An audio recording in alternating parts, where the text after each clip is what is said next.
For Eric J on Sports, I'm Eric J, and this is what I think.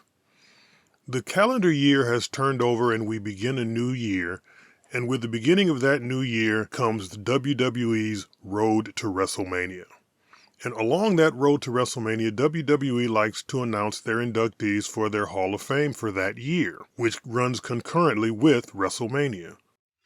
And every year, WWE selects some figures to be inducted into the Hall of Fame. Some are inducted as themselves, while others are inducted as their characters. Kevin Nash was inducted as Kevin Nash, as a solo. But Scott Hall was inducted as Razor Ramon, which means the only part of his career that mattered was the WWE portion of his career. In 2016, Charles Wright was inducted as The Godfather into the WWE Hall of Fame, which means that not only does his work outside of WWE not get recognized, but the great work that he did inside WWE as Kama, and the even greater work that he did as Papa Shango in a main event program with the Ultimate Warrior doesn't get recognized because he went in as the Godfather. Among this year's nominees is a tag team known as the U.S. Express. Now, the U.S. Express was in the first tag team match on the first WrestleMania card. That team consisted of Mike Rotundo and Barry Windham. And if you're familiar with the WWE Hall of Fame, you know that Barry Windham is already a WWE Hall of Famer because he was inducted as a member of the Four Horsemen, along with Ric Flair, Tully Blanchard, Arn Anderson, and J.J. Dillon. And now Barry Windham is going in once as a member of a faction and once as a member of a tag team. That's not uncommon because X-Pac, Sean Waltman, is in twice as a member of factions. He's in as a member of the NWO, and he's in as a member of Degeneration X. Kevin Nash is in as himself, and he's in as a member of the NWO. Scott Hall is in as Razor Ramon, and he's in as Scott Hall, member of the NWO. So going into the WWE Hall of Fame multiple times is not uncommon. Bret Hart is in as himself and as a member of the Hart Foundation. But the problem with the U.S. Express going into the WWE Hall of Fame is the U.S. Express was a tag team that competed on the first WrestleMania card, and Barry Windham and Mike Rotundo as a team won 2 tag titles inside WWE. But some of these guys who've gone into the WWE Hall of Fame went in for the entirety of their careers. Booker T did not go in as a one-time WWE champion. He went in as a 6-time world champion, including his WCW work. Kevin Nash went in as a multiple-time world champion, including his WCW work. A lot of these guys go in as something other than a WWE superstar. Dallas Page is at the Hall of Fame, and he had a very, very short run with WWE. But he did such great work in the AWA and the WCW, he was a Hall of Famer. And the same is true for Barry Windham. Barry Windham is in as a member of the Four Horsemen, but he's also in as a member of the U.S. Express. Now, as a member of the Four Horsemen, he did some great things.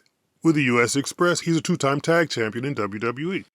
But in WCW, or in the NWA at the time, he's a former world champion, he's a former U.S. champion, he was a television champion, he was a 4-time world tag champion, and he was a U.S. tag champion once. All of that should be recognized, not just the fact that he was a 2-time WWE or WWF tag team champion with Mike Rotundo.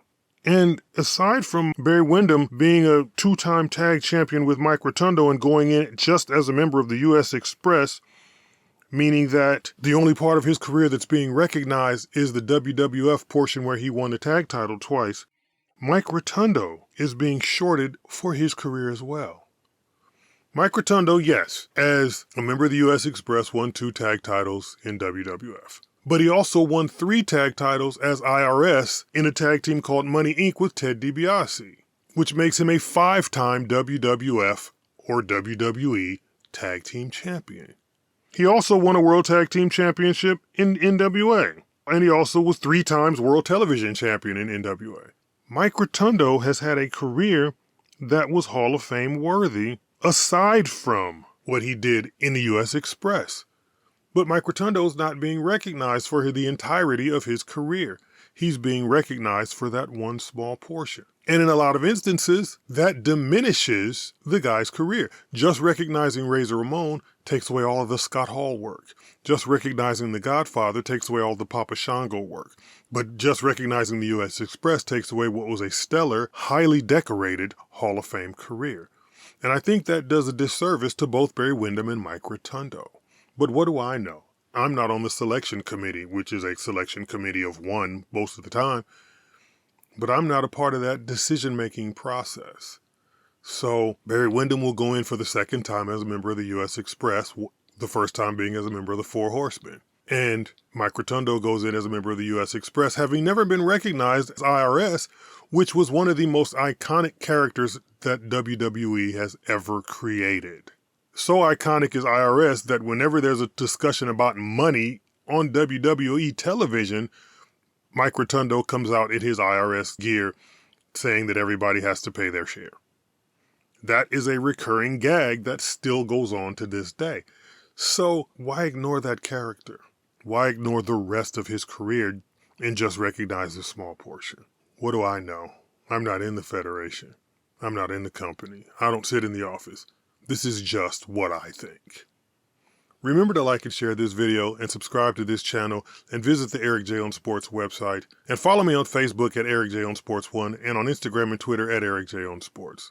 And for Eric J on Sports, I'm Eric J and this is what I think.